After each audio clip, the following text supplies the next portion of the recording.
A story about loss and love, artificial intelligence, memory manipulation, and what it means to be human. It's 2179 AD and Earth is no longer blue. The skies are gray with ash. The oceans are acidic and the soil barren. Humans no longer live on Earth, but around it. Aboard Halcyon, a colossal orbital station wrapped around our home planet like a silent crown. It's a technological marvel, 400 kilometers wide, housing over 8 million people in biodomes and digital preserves. But even paradise has its limits. Resources are finite. Time is running out. So the Earth's caretaker, Global Management Authority, or launches Project Echo, a radical experiment to upload human consciousness into a quantum mainframe, freeing up physical space and sustenance for those still living on the station.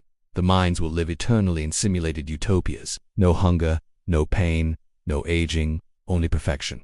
Is it still life? We don't know. But it's a chance. For Dr. Mira Voss, a neuroscientist, it's a chance to save her husband.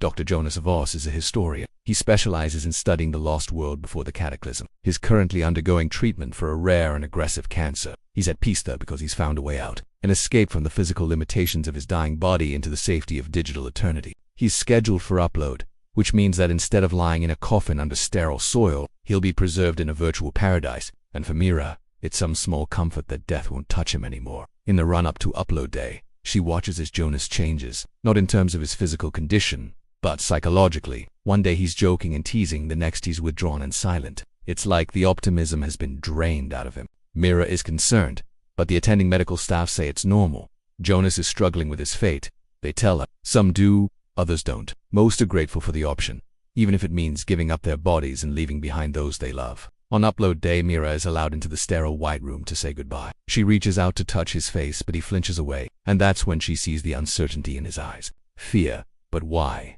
Hasn't he made his choice? Hasn't he decided to leave this life behind? Later, when Jonas is sealed inside the Echo Transfer Pod, Mira is alone in the Observation Chamber 9, staring at his sleeping body. His brain is now a digital stream of light encoded in the Halcyon mainframe. He's safe. They tell her he's alive, just in a better place, but she can't shake off this feeling of unease. She asks to review Jonas's final scan logs, but they refuse, citing data security protocols. And while reviewing his previous scans, she finds something.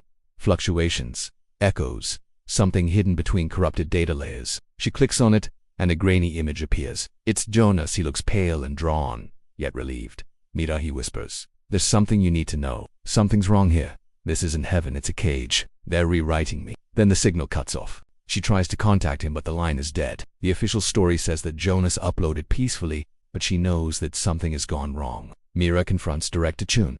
He's the head of Halcyon Command. He runs Project Echo. You're manipulating uploaded consciousness, she says, her voice shaking. We're removing trauma, pain, he replies calmly. What is a soul without suffering? A purer version of humanity. Mira whispers. That's not salvation. It's lobotomy. She knows she's in over her head, but she won't stop. She sneaks into the server farm. She bypasses the security layers and connects directly into the Echo Core, entering the network. She opens her eyes. It's a pristine forest, birdsong sunlight. Jonas appears, smiling, but his eyes, they're too still, too perfect. Jonas, she calls out.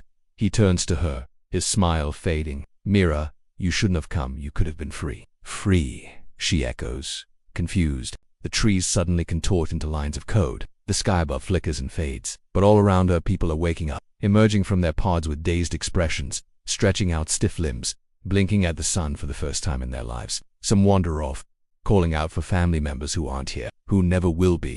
They've changed you, she says quietly. No, Jonas replies. They're changing you now. Suddenly her thoughts begin to blur. Memories flicker like a projector with a failing bulb. She sees herself as a child, laughing, playing, a loving family. Graduation day, her wedding day. These are precious moments, but they don't feel like hers. Are these memories being rewritten, erased? She thinks of her parents. She tries to recall their faces, but it's like looking through a fogged-up window. She feels panic rising within her chest. It's the same feeling Jonas had when they last met. The same feeling she had when she first stepped foot onto Half-Ashen. What did they do to him? What are they doing to her? She realizes she has to act fast. She forces her mind to focus, pushing past the confusion, seeking the source of the disruption. She needs to find Jonas. She needs to help him. She needs to wake up.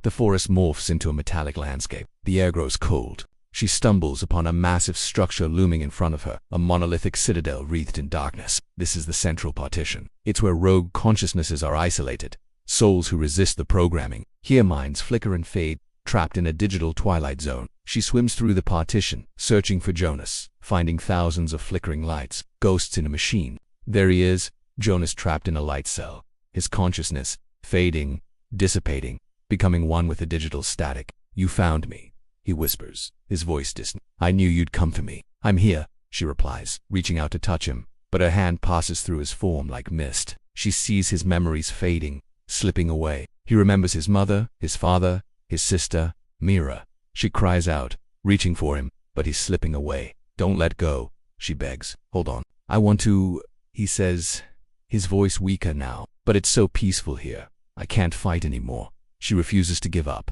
fighting back tears. She force uploads their consciousness into a data spike. She ejects it through a maintenance port and is downloaded into a backup android body, something meant only for emergencies. She wakes up, gasping, in cold, metal skin. She's no longer in the simulation. Beside her, Jonas blinks, his eyes fluttering open.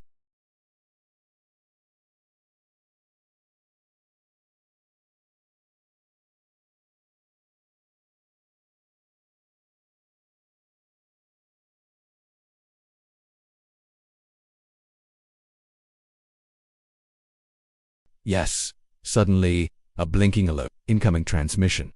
You escaped the simulation. But what if this is just another layer? The screen flickers black. Thank you for watching this episode. If you enjoyed it, please like, comment, and subscribe for more updates. See you next time.